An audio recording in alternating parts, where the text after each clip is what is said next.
नमस्कार दोस्तों, स्वागत है किरण की कहानी। गांव के छोटे से घर में जैसे ही गाड़ी रुकी, सबकी नजरें उस ओर मुड़ गईं।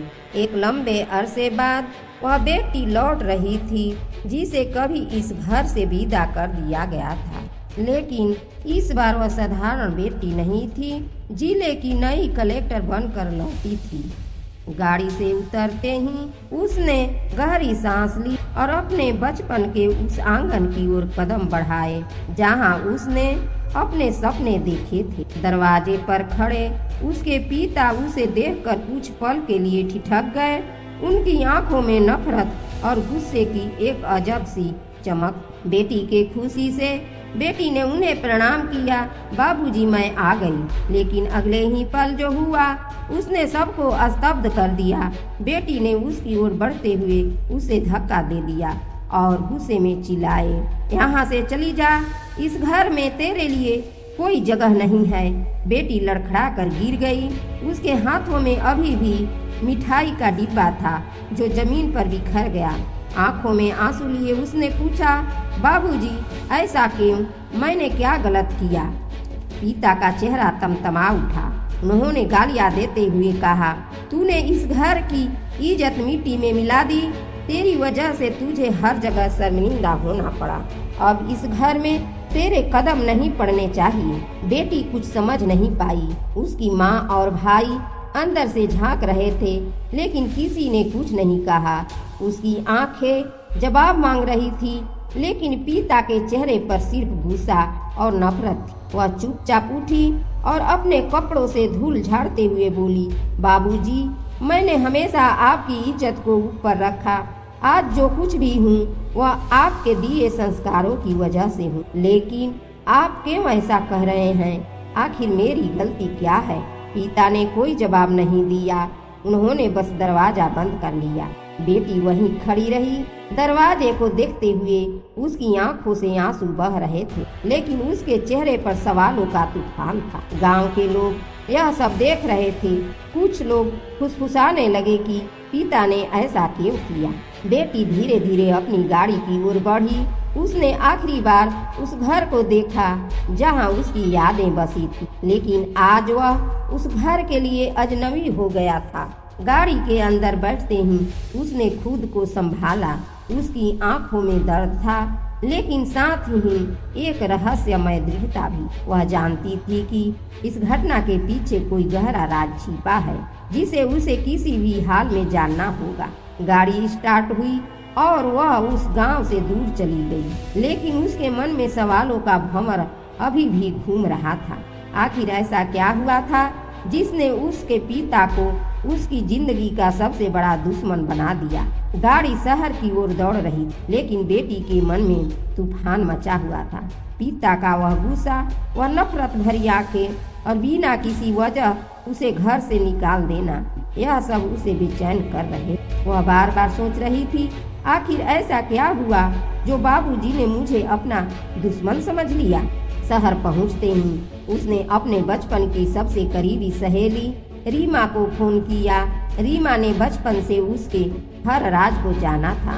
रीमा, मुझे तुमसे मिलना है अभी। रीमा ने उसकी आवाज में छिपे दर्द को भांप लिया और तुरंत मिलने की हामी भर दी। कैफे में मिलते ही रीमा ने उसकी आंखों में झांकते हुए पूछा, क्या हुआ?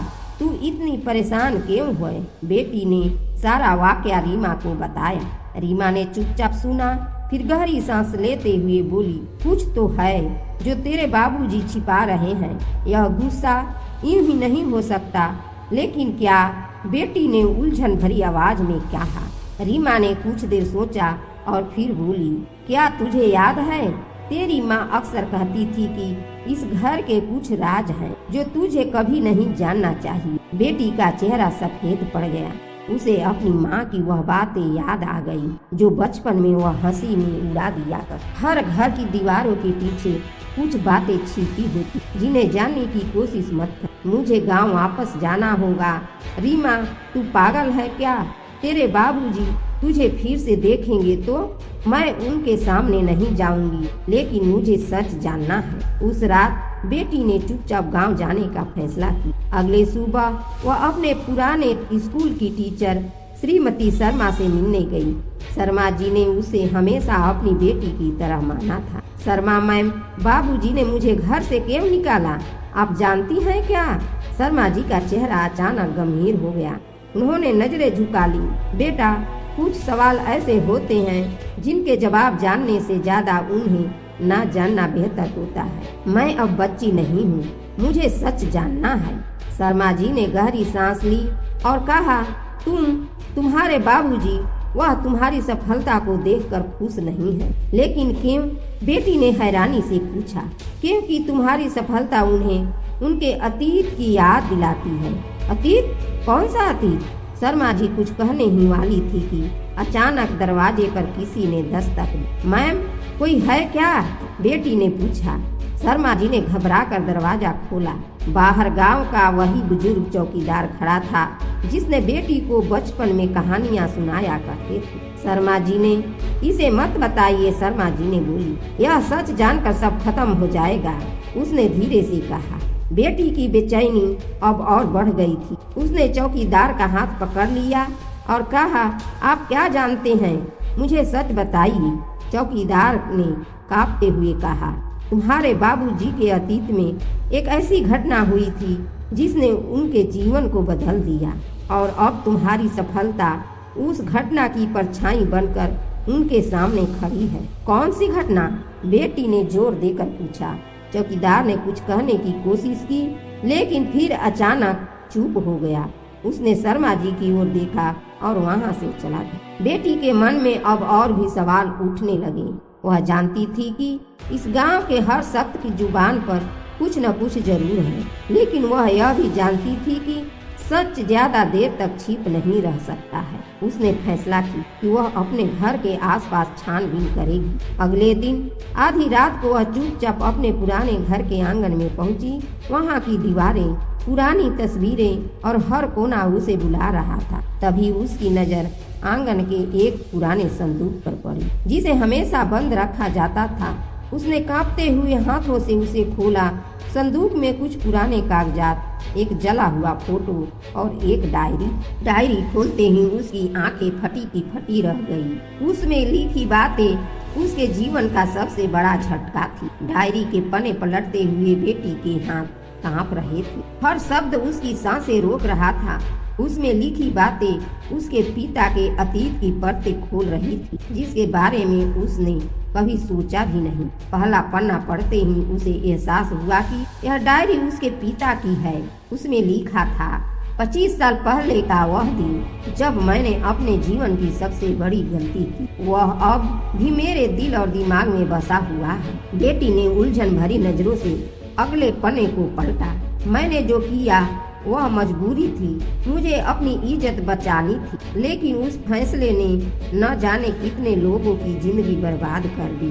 पढ़ते पढ़ते बेटी की आंखों में आंसू आ गए। उसके पिता के शब्दों में दर्द और पछतावा झलक रहा था, लेकिन अभी तक बात पूरी स्पष्ट नहीं हो रही थी। डायरी के बीच में एक जला हुआ पन्ना था। उसके आधे शब्द दिखाई दे रहे थे। उस लड़की के चीखे आज भी मेरे कानों में गूंजती है। मैंने उसे रोका नहीं, मैंने उसकी मदद नहीं की। अगर मैंने कुछ किया होता तो आज सब अलग हो। बेटी का दिमाग सन्न हो गया। कौन सी लड़की? बाबूजी किसकी बात कर रहे हैं? डायरी के साथ रखी जली हुई तस्वीर को उसने ध्यान से देखा। तस्वीर में एक महिला और एक छोटी बच्ची। महिला का चेहरा अध जला हुआ था, लेकिन बच्ची का चेहरा साफ दिख रहा था। बच्ची का चेहरा उसे अजीब तरह से जाना पहचाना लग रहा था। यह बच्ची कौन है और यह महिला, क्या यह मेरी माँ है?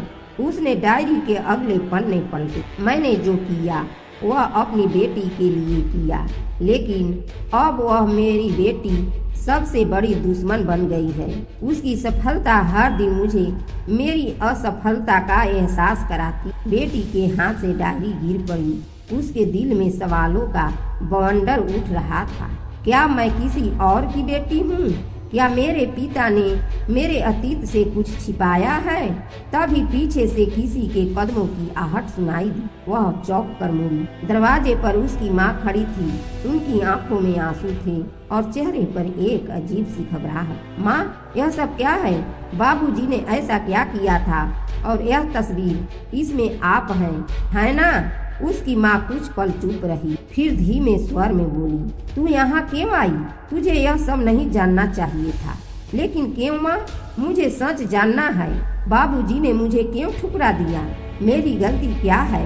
माँ ने अपनी आंखें पोंछते हुए कहा, तेरे बाबूजी के अतीत में एक ऐसी घटना हुई थी जिसने उन्हें अंदर से तोड़ दिया।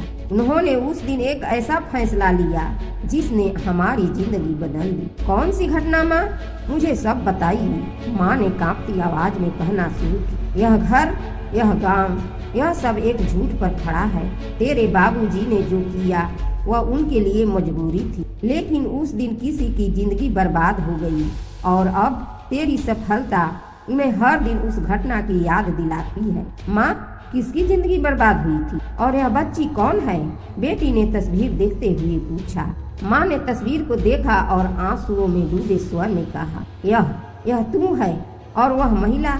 इतना कहकर माँ रुक गई। उनके होठ कांप रहे थे, लेकिन शब्द बाहर नहीं आ रहे। तभी पीछे से एक भारी आवाज गूंजी, ये क्या हो रहा है?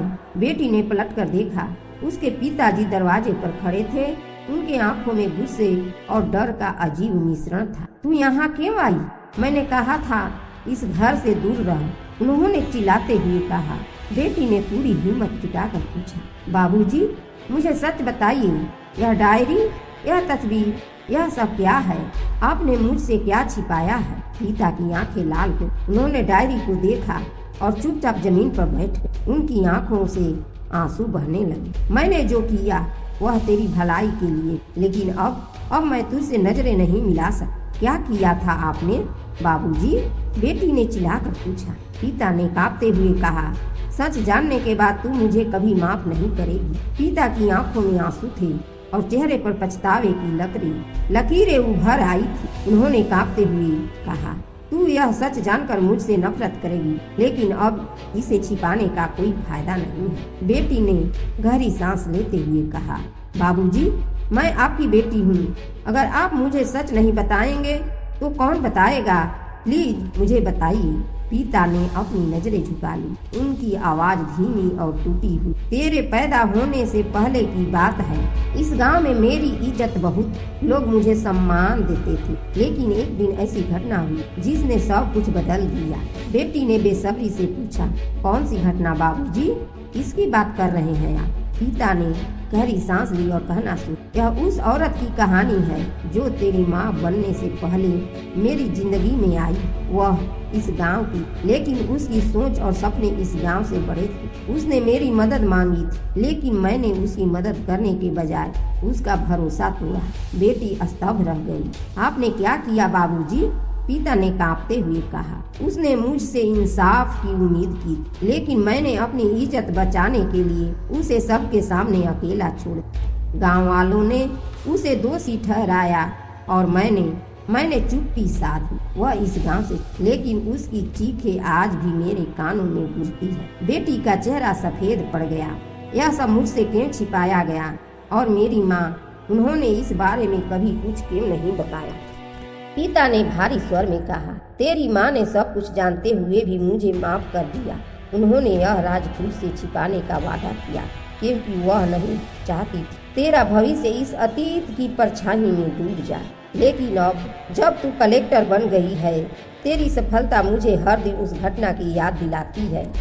मुझे लगता है कि तेरी जिंदगी में वह औरत वापस लौट आई जिसे मैंने कभी अकेला छोड़ा। बेटी के मन में सवालों का तूफान था। उसने गुस्से और दर्द पूछा, यह सब मेरे साथ क्यों संबंध रखता है? और यह तस्वीर, इसमें जो बच्ची है वह मैं हूँ, इसका क्या मतलब है? पिता ने तस्वीर की ओर देखा। उनकी आंखों से आंसू बहने लगे। यह तस्वीर उस औरत की जिसे मैंने धोखा दिया, और यह बच्ची तू है। बेटी की सांसें थम गई। आप कहना क्या चाहते हैं बाबूजी? पिता ने कांपते हुए कहा, तू उसी औरत की बेटी है। तेरी माँ ने तुझे अपनाया ताकि तू इस दुनिया में अपनी पहचान बना सके। लेकिन मैं तुझे देखकर हर दिन उस औरत की याद में जलता रहा। बेटी के आंखों में आंसू बहने लगे। उसकी दुनिया जैसे एक पल के लिए बिखर गई। उसने कांपते हुए पूछा, तो आप मेरे असली पिता नहीं हैं? पिता ने धीमे स्वर में कहा, मैंने तुझे हमेशा अपनी बेटी माना, लेकिन सच यह है कि तेरा असली पिता कौन है यह मैं भी नहीं जानता। वह औरत तुझे अकेला छोड़कर चली गई और मैंने तुझे अपनी जिम्मेदारी समझकर पाला, लेकिन अब मैं तुझसे नजरें नहीं मिला सकती। बेटी ने तस्वीर को कस के पकड़ ली। उसकी आंखों में गुस्सा, दर्द और सवालों का बवंडर था। उसने कहा, मुझे और कुछ नहीं चाहिए, मुझे बस उस औरत के बारे में सब कुछ जानना। पिता ने चुपचाप सिर झुका ली। वह अब इस दुनिया में नहीं है, लेकिन उसकी यादें इस गांव के हर कोने में बसी है। अगर तुझे सच जानना है तो तुझे उन लोगों से पूछना होगा जिन्होंने उसे जिंदा जलते देखा था। बेटी का दिल जोर से धड़कने लगा। जिंदा जलते? आप क्या कह रहे हैं बाबू? पिता ने कोई जवाब नहीं। वह चुपचाप उठे और घर के अंदर चले गए। बेटी वहीं खड़ी रही, तस्वीर और डायरी को हाथ में पकड़े। उसके मन में अब सिर्फ एक सवाल था, उस औरत के साथ क्या हुआ था और मैं कौन हूँ? बेटी पूरी रात जागती रही। तस्वीर और डायरी उसके सामने रखी थी और उसके पिता के शब्द बार बार उसके कानों में, तू उसी औरत की बेटी है। तेरी माँ ने तुझे अपनाया ताकि तू इस दुनिया में अपनी पहचान बना सके। सुबह होते ही उसने गांव के पुराने चौकीदार से मिलने का फैसला किया, जो उस राज से वाकिफ था। चौकीदार ने हमेशा उसकी मदद की और वह जानती थी कि वह कुछ छिपा रहा है। चौकीदार के घर पहुंचते ही उसने बिना भूमिका के पूछा, सच बताइए, उस औरत के साथ क्या हुआ था और मैं कौन हूँ? चौकीदार ने पहले तो टालने की कोशिश, लेकिन बेटी की दृढ़ता और आंसुओं ने उसे सब कुछ बताने पर मजबूर कर दी। बेटी, वह औरत तेरी असली माँ थी। उसका नाम राधा था। वह इस गांव की सबसे बहादुर और पढ़ी लिखी महिला थी, लेकिन उसकी सोच और सपने इस गांव के पुरुषों को चुनौती। तेरे पिता यानी रमेश जी उस समय गांव के मुखिया थे। राधा ने उनके खिलाफ खड़े होकर अन्याय का विरोध किया। बेटी ने हैरानी से पूछा, फिर क्या हुआ? चौकीदार ने गहरी सांस ली और कहा, राधा ने एक दिन गांव के कुछ बड़े लोगों की साजिश का पर्दाफाश किया। वह चाहती थी कि गांव में औरतों को बराबरी का हक मिले, लेकिन गांव वालों ने उसे गलत ठहराया। रमेश जी ने उस वक्त अपनी इज्जत बचाने की राधा का साथ नहीं दी। उन्होंने सबके सामने चुप्पी साध ली। राधा अकेली पड़ गई। बेटे की आंखों में आंसू। फिर चौकीदार ने दर्द भरी आवाज में, गाँव वालों ने राधा को जिंदा जला, उसे चुड़ैल करार देकर मार डाला गया, लेकिन मरने से पहले उसने तुझे जन्म दिया। रमेश जी ने शायद अपने अपराध बोध में तुझे अपनाया। उन्होंने तुझे अपनी बेटी की तरह पाला, लेकिन राधा की याद उन्हें हमेशा सताती रही। तेरी सफलता उन्हें बार बार यह एहसास दिलाती है कि उन्होंने राधा के साथ इतना बड़ा अन्याय किया। बेटी के पैरों तले जमीन खिसक गई। वह सन्न होकर खड़ी रह गई। तो मैं उस औरत की बेटी जिसे ही इस गांव ने मार डाला, और मेरे पिता ने, उन्होंने भी उसे बचाने की कोशिश नहीं की। चौकीदार ने सिर झुका लिया। यह सच है, लेकिन रमेश जी ने तुझे वह सब दिया जो राधा तू देना चाह। उन्होंने तुझे इस काबिल बनाया कि खुद को साबित कर सके। बेटी चुपचाप घर लौट आई। उसने अपने पिता को आंगन में बैठा पाया। उनकी आंखें बंद थी और चेहरा पछतावे से भरा हुआ। उसने उनके पास जाकर धीरे से कहा, बाबूजी, मैंने सब जान लिया है। पिता चौंक कर उसकी ओर देखे। उनकी आंखों में आंसू। तू मुझे माफ नहीं करेगी, है ना? बेटी ने गहरी सांस ली। माफ करने या ना करने का सवाल ही नहीं। आपने जो किया वह गलत था, लेकिन आपने अपनी गलती का एहसास किया और मुझे वह मौका दिया जो मेरी माँ को नहीं मिला।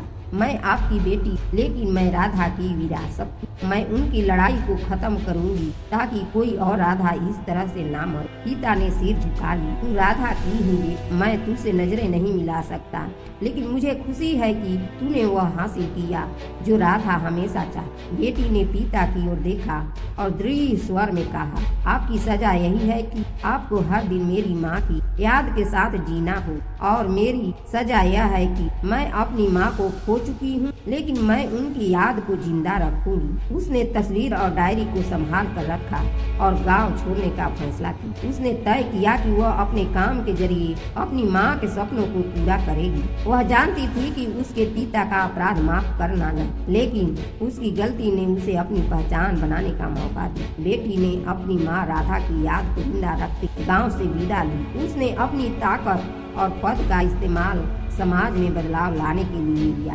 उसके पिता ने अपने जीवन के बाकी पछतावे और तन्हाई में बिताए। राधा की कहानी अब सिर्फ एक दर्दनाक अतीत नहीं, बल्कि एक प्रेरणा बन। धन्यवाद।